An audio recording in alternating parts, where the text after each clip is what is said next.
Welcome students. Theory of company part number 36 आज हम बात करेंगे power of SEBI to regulate issue and transfer of securities. किस तरीके से सेबी की पावर है जो इशू करने की सिक्योरिटीज़ को, शेयर्स, बॉन्ड्स, डिबेंचर्स एक्सेट्रा, और वो किस तरीके से ट्रांसफ़र कर सकते हो सिक्योरिटीज़ को एक जगह से दूसरी जगह। वो चीज़ों के बारे में आज हम यहाँ सेबी की पावर की बात करेंगे। सेबी की क्या लॉ है, किस तरीके से रेगुलेट करती है। फर्स्ट पॉइंट यहाँ पे है administration of provision of act by central government SEBI. ये जो प्रोविज़न्स है और ये जो एक्ट है वो किस तरीके से सीजी यानी कि सेंट्रल गवर्नमेंट और सेबी के द्वारा बनाए गए हैं। इनको कौन एडमिनिस्ट्रेशन करता है और कौन इसका मतलब जो लिस्टेड कंपनी है उनको कौन एडमिनिस्ट्रेशन करता है, जो अदर रिकॉग्नाइज्ड स्टॉक एक्सचेंज से लिस्टेड है उन कंपनियों की जो सिक्योरिटीज़ होती है, शेयर्स, डिबेंचर है, उनकी पावर जो रेगुलेट करने की पावर है वो कौन देखता है। और दूसरा अगर केस देखा जाए तो उस केस में कौन यहाँ पे एडमिनिस्ट्रेशन करता है उस पावर को। तो फर्स्ट पॉइंट यहाँ पे आता है जो प्रोविज़न है shall in issue and transfer of non payment and of dividend and security. तो उससे रिलेटेड यहाँ पे बात की जाएगी। जितने भी प्रोविज़न बने हुए हैं यहाँ पे, सेक्शन नंबर 24 है ये कंपनीज एक्ट का, जितने भी प्रोविज़न यहाँ बने हुए हैं उन प्रोविज़न का जो मैटर है वो किससे रिलेट करता है, transfer of security and non payment of dividend से रिलेट करता है इस section number 24 of companies act 2013 का।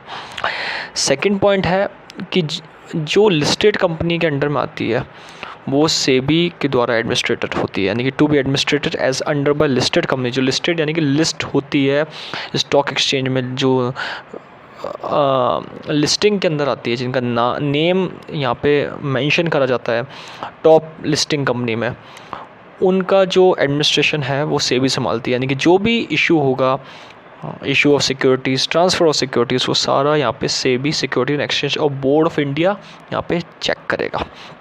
तीसरा पॉइंट, थर्ड पॉइंट है those company which intend to get securities and listed on any recognised stock exchange in India to be administered by SEBI.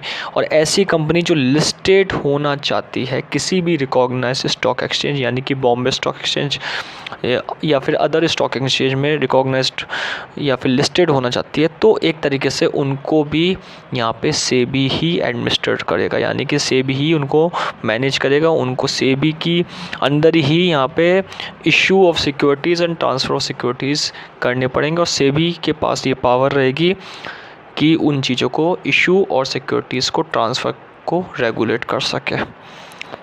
Next point यहाँ पे आता है अगर दूसरा केस होता है, इसके अलावा बाकी बचे के जो केस होते हैं नॉन लिस्टेड कंपनी वगैरह के लिए, तो वो उनको एडमिनिस्ट्रेट कौन करेगा, सेंट्रल गवर्नमेंट यानी कि सीजी करेंगे।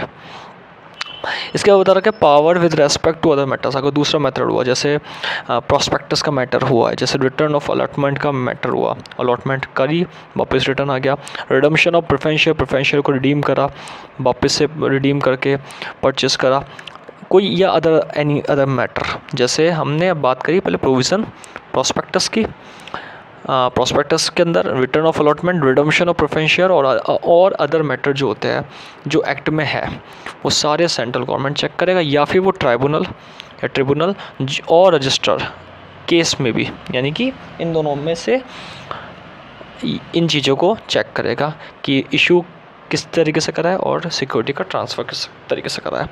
तो अदर मैटर जो है जैसे प्रॉस्पेक्टस, कंप्लीटली देखा जाए तो प्रॉस्पेक्टस से रिलेटेड बातें, रिटर्न ऑफ अलॉटमेंट से रिलेटेड बातें, रिडम्पशन से रिलेटेड बातें, और जो भी एक्ट में प्रोवाइड है वो सारा यहाँ पे सेंट्रल गवर्नमेंट और ट्राइब्यूनल और रजिस्ट्रार ऑफ कंपनी इस चीज़ को चेक करेगा।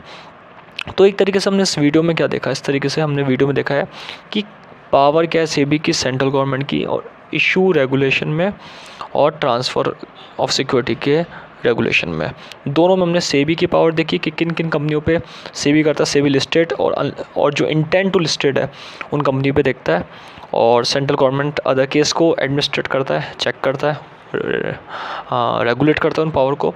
और अगर देखा जाए अदर मैटर में तो यहाँ पे सेंट्रल गवर्नमेंट जैसे prospectus, return of allotment, redemption, इनमें सेंट्रल गवर्नमेंट देखता है। इनमें सेंट्रल गवर्नमेंट को पावर है कि issue of securities and transfer of securities को रेगुलेट करे, और अदर जो इनके अलावा ट्राइब्यूनल जो है या फिर रजिस्ट्रार है उनको भी यहाँ पे इस चीज़ की पावर है कि issue of security and transfer of security को चेक कर सके। तो इस वीडियो में हमने बात करी है power of SEBI to regulate issue and transfer of securities etcetera section 24 of the companies act 2013। Thank you.